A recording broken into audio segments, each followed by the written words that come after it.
بسم الله الرحمن الرحیم. محترمو او معززو ورونو، د عقایدو په ننني درس کې د ایمان اړونده څو مسائلې تر بحث لاندې نیسو. یوه دا چې ایمان زیاتیږي او کمیږي که یا. دوهم دا چې د کوچنیانو او لیونیانو ایمان څنګه دی. په دې اړه به یو لږ خبره وکړو چې هغه ورونه علم ورباندې راولي تر څو په دې مسلو خبر نه دي.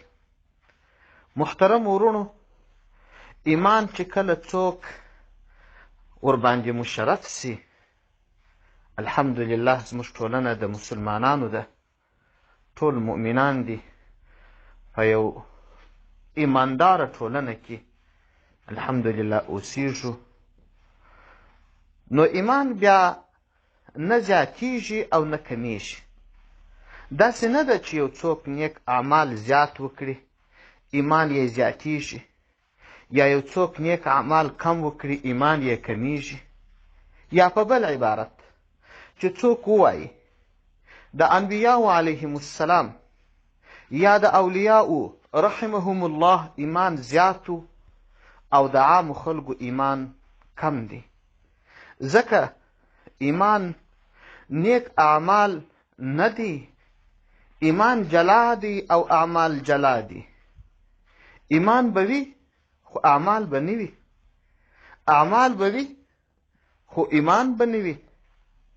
لکه یوه ښځه چې په میاشتنۍ ناروغۍ کې وي، پر دغه مهال لمونځ نه کوي، روژه نه نیسي او عمل یې نسته خو ایمان لري. یا یو مسکین سړی دی چې د زکات ورکولو او حج کولو څخه خلاص دی، سره د دې چې ایمان یې سته، مګر حج یو عمل دی دا نه کوي، زکات یو عمل دی دا نه کوي. که چیرې ایمان د عمل سره یو سي نو باید د دغه دوو کسانو ایمان لاړ سي، ځکه خو عمل یې نسته. مګر داسې نه ده، ایمان جلا شی دی، عمل جلا شی دی. او کله داسې وي چې ایمان وي چې ایمان نه وي مګر عمل وي، لکه یو کافر چې خیرات ورکوي. خیرات ورکول په خپل ذات کې یو ښه عمل دی، ښه کار دی. یا دغه کافر یو بل نیک کار وکړي، د ده لپاره خو د ده سره خو ایمان نسته، البته نیک عمل یې وکړي. اوس نه راځو خپل مقصد. کله چې دا خبره واضح سوه چې ایمان او عمل یو د بله سره بیل دي او دا هم ښکاره سوه چې اعمال د ایمان جز نه دي، ځکه د عقایدو د علم علماو د ډیرو څېړنو وروسته ثابته کړې ده چې ایمان اجزا نه لري بلکې یو بسیط شی دی.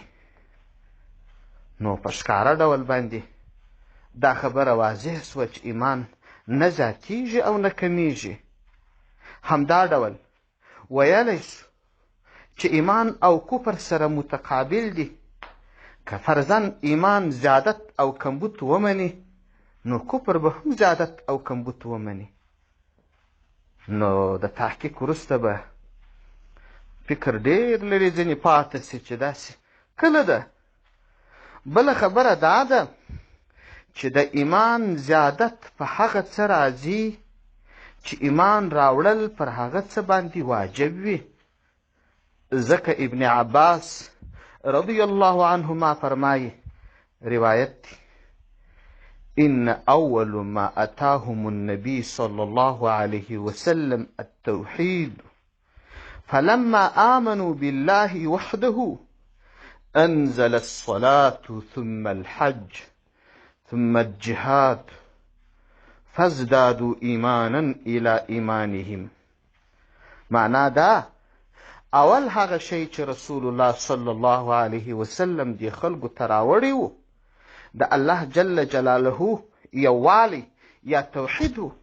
په شروع کې خلک یوازې په دې مکلف و چې کلمه طیبه ووایي بس. نو کله چې دوی د الله جل جلاله پر یووالي باندې ایمان راوړي، بیا د لمانځه وجوب نازل سو، بیا زکات، بیا حج او بیا د جهاد وجوب نازل سو. نو د دې ایمان زیات سو او دا ایمان یو ځای سو د دوی د تیر ایمان سره. د دې حدیث څخه په ښکاره ډول معلومیږي چې ایمان د نوو شیانو په راتګ سره زیاتیږي، او حال دا چې داسې شی په اوس وخت کې موجود نه دی او نه ممکن دی چې نور شیان دې راوړل سي او پر هغه دې بیا ایمان راوړل ضرور سي. ځکه رسول الله صلی الله علیه وسلم د دنیا څخه رحلت کړی دی، نورې وحی نه راځي، نور شیان نه راځي چې بیا پر هغو باندې ایمان راوړل سي. ایمان نور نشي زیاتېدلی، ځکه الله جل شانه فرمایي اليوم اکملت لکم دینکم واتممت علیکم نعمتي ورضیت لکم الاسلام دینا. الله جل شانه فرمایي نن ورځ مې ستاسې لپاره ستاسو دین پوره کړي او پر تاسو مې خپل نعمت پوره کړي او زه ستاسې لپاره از روی دین په اسلام خوښ یم. یعنې دا چې دین کامل سوی دی، ایمان کامل سوی دی. البته ایمان قوت او ضعف قبلیه. که څوک نیک اعمال ډیر کوي نو د هغه ایمان به قوي وي. یا موږ وایو چې د انبیاو علیهم السلام ایمان قوي و، د صحابهو ایمان قوي و، د اولیاو رحمهم الله ایمان قوي و، د بدعملو خلکو ایمان ضعیف دی. حاصل دا چې ایمان زیادت او کمبود نه قبلي. څوک داسې نسي ویلی چې د چا ایمان زیات دی د چا د کم دی. البته قوت او ضعف قبلي.